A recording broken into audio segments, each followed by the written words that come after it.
Pra tu já tá só... Ela nem fala, só olha, só o olhar dela já diz tudo. Vambora. Sempre mandou. Se ela falar devia ficar, vai ficar. Vou ficar. Se ela falar vamos ficar, a gente fica. Mas não depende da gente também, né? Depende do clube, depende do que vai aparecer agora nesses momentos aí, né? Não depende de mim, depende do meu empresário também. Eu tenho mais um ano de contrato aqui, espero poder cumpri-lo. Davidson, o Atlético, quando você vai descansar e comemorar um pouquinho com a família. O Braga foi perguntado sobre se você ia sair ou não, ele falou que o Davinho não sai. Como é que você recebe isso agora? Pô, cara, eu fico feliz, cara. Como eu falei, eu sou um jogador de 33 anos, mas estou numa pegada monstruosa. Estou bem fisicamente, acho que é o meu melhor momento, fisicamente, jogando, feliz. Né, cara, esse torcedor que me abraçou aí, cara, sempre que eu tô ali no banco ali, as pessoas pedem para eu entrar em campo. Então, acho que eu nunca tinha vivido isso na minha vida. Estou vivendo aqui em tão pouco tempo. Né, cara, se ele falou isso aí, eu não sei, né, vamos ver aqui que tem para os próximos capítulos aí, ele, meu empresário, o clube aí. A mim não chegou até agora nada, entendeu? Mas eu vi especulações, eu vi na internet e fico feliz, porque é um trabalho bem feito que eu estou fazendo para aparecer clubes como Fortaleza, falo de Vitória, né, falo de Grêmio, Vasco e outros clubes aí, eu fico feliz porque é um trabalho bem feito. Está mais fácil. Dezembro desse ano. Agora te falar sobre o Vasco. Ali nos últimos dias, nas redes sociais, muitos torcedores cruzmaltinos reclamando das saídas de atletas da base, em negociações muito baratas ou de graça. Saíram recentemente o volante Lucas Eduardo, o também volante Matheus Ferreira, além do zagueiro Vitão. Levei esse questionamento para um dirigente importante do cruzmaltino. Sobre o Vitão, a resposta foi de que ele deixou o clube para jogar no Pouso Alegre, pequenino clube de Minas Gerais. Zagueiro nascido em 2004, que não tinha uma perspectiva de ser utilizado pelo time principal, até porque ele já estava abaixo do Lincoln, que é 2005, e também do Luiz Gustavo, que é 2006. Então, uma liberação tranquila, sem grandes traumas. Sobre o Lucas Eduardo, também nascido em 2004, ele vai jogar no Cuiabá por empréstimo com opção de compra de R$1,5 milhão por 50%. O Vasco lembra que ele só fez um jogo pelo profissional em 2023, 2 partidas em 2024 e um jogo em 2025. Sempre em times alternativos e entrando no decorrer das partidas. E aí vale a lembrança de que ele é volante e concorre com Tietê, Hugo Moura, Paulinho, Jair, Matheus Carvalho e Esforça, situação bem parecida ao do Matheus Ferreira, que foi reforçar o sub-20 do São Paulo, liberado de graça com opção de compra de R$1,5 milhão por 80% dos direitos econômicos. Só para completar o noticiário cruzmaltino, o Vasco joga na manhã desse sábado um jogo-treino contra o Maricá, em preparação para o Campeonato Brasileiro. E aí, só detalhando sobre a situação envolvendo Vasco e Maricá, né? Essa notícia do Nicola foi de ontem, então vamos atualizar hoje para vocês o que aconteceu no jogo de ontem. O time titular do Vasco jogou por 2 tempos e foi derrotado por 2-1. Lembrando que esse não foi o placar total, foi apenas ali relacionado aos jogadores titulares da equipe do Vasco, né? Foi 2-1 para o Maricá, gols marcados por 2 ex-jogadores que passaram pelo Vasco, inclusive o Klinsmann e o Hugo Borges, enquanto o Ryan descontou para a equipe do Vasco. Só detalhando para vocês que, como eu falei, o placar total, o placar final, na verdade, não foi esse. Eu vou atualizar para vocês, explicando detalhe por detalhe. A formação inicial, que perdeu por 2-1 para o Maricá, foi Léo Jardim, Paulo Henrique, João Vitor, Maurício Lemos e Lucas Piton.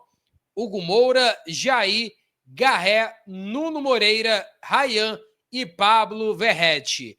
Ao todo, aqui a informação até do Atenção Vascaínos, ao todo foram 4 tempos de meia hora, de 30 minutos.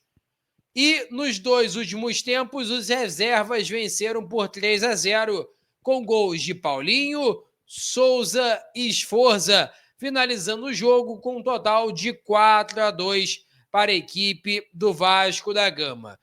E, inclusive, a informação que chega é que o Vasco deve fazer mais um jogo-treino para que possa aprimorar a parte física, a parte tática e técnica para que possa enfrentar a equipe do Santos na primeira rodada do Campeonato Brasileiro. É a primeira rodada de 38 que acontecerão no Brasileirão de 2025. O Vasco pegando aí uma equipe complicada com Guilherme, Soteldo, Tim Soares, Benjamin Roleiser, né?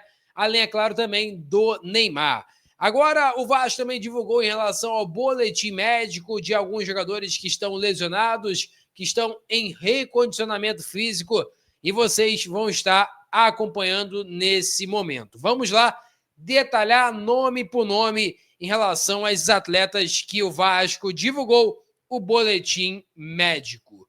Começar pelo Tietê, o atleta segue em evolução da lesão no ligamento colateral medial do joelho direito e já faz algumas atividades no campo, né? Ele ficou de fora desde aquela partida Vasco e Botafogo, onde ele fez uma boa partida, mas logo em sequência ele saiu machucado por conta dessa situação envolvendo o joelho. E agora a tendência é que ele seja, inclusive, relacionado e, quem sabe, até titular para enfrentar a equipe do Santos. Em relação a Guilherme Estrela, o atleta está em fase avançada de recondicionamento físico e já realiza algumas atividades com o elenco. Essa foi a atualização do Estrela, jogador da base, que fez boas partidas, inclusive, na última temporada, porém, teve essa lesão, teve que fazer uma intervenção cirúrgica e, por esse motivo, ele ficou fora, né, do elenco do Vasco, fora de atividade por muito tempo. Em relação a Adson, que foi próximo ali à ausência do Estrela, o Adson está também em fase avançada de recondicionamento físico e também já realiza algumas atividades com o elenco. Inclusive, desses nomes, eu acho que o Adson é o que mais faz falta hoje no elenco do técnico Fábio Carille. Em relação a David, o DVD evolui muito bem no pós-cirúrgico do LCA. LCA, para quem não sabe, ligamento cruzado anterior, né, no caso, em relação a joelho. Apresentando ótimos resultados em todos os testes realizados até aqui. Em relação a Felipe Coutinho, que foi a última baixa do Vasco na temporada, ele se machucou no Clássico dos Milhões, frente à equipe do Flamengo. Clássico dos Milhões, que o Vasco perdeu por 2-1 de virada, como eu falei, para o Flamengo. O atleta passou bem pela fase de fisioterapia e tem previsão de início de transição na próxima segunda-feira. Para quem não sabe, a próxima segunda-feira vai ser exatamente dia 17. Então, o Felipe Coutinho, a tendência é que ele esteja apto, disponível e, quem sabe, se conseguir um bom ritmo de jogo ali, né, em relação ao jogo-treino, essas coisas todas, né, pode ser que o Felipe Coutinho venha a ser titular, né, da equipe do Vasco da Gama para enfrentar o Santos na primeira rodada do Campeonato Brasileiro.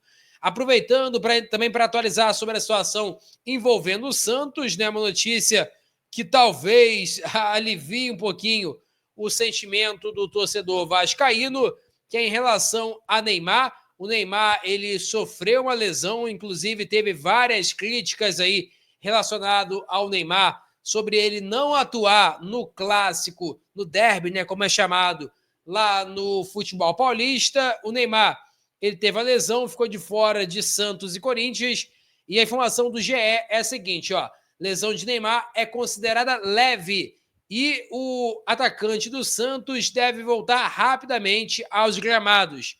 É uma lesão de grau 1 e a lesão não preocupa e o retorno é rápido. Porém, né, segundo informações aqui do GE, com uma fisioterapia bem feita, Neymar deve voltar a jogar em 2 a 3 semanas. E aí, hoje é dia 15, né? Se for botar 2 semanas, é basicamente ali próximo do retorno, né, do brasileiro, do início do brasileiro. E aí, Neymar possivelmente não conseguiria jogar, né? Não estaria em totais condições plenas para que possa enfrentar a equipe do Vasco. Lembrando, é um jogo fora, teria viagem, teria, né, a falta de ritmo de jogo do Neymar por conta desses 15 a 20 dias. Então, se ele recuperar em 2 semanas, vai ficar muito em cima. Então, existe a real possibilidade de que Neymar ou comece no banco de reservas ou sequer seja relacionado para esse jogo em São Januário. Peço a você que deixe o like, é muito importante para o nosso canal. Acione o sininho da notificação para não perder nenhum conteúdo. Olha só, cara, é muito importante você ficar esperto para que você não perca nenhum conteúdo aqui do nosso canal. E a gente está aqui nesse momento, ó, faltando apenas 20. No momento que eu estou fazendo esse vídeo, né? Eu estou fazendo esse vídeo 11h45 do dia 15, vou postar no dia 16. Faltam apenas 22 para alcançar 50 mil. Então, conto muito com a sua ajuda para a gente alcançar o mais rápido possível. Então, vou ficando por aqui, valeu, tamo junto. E é nóis! Fui!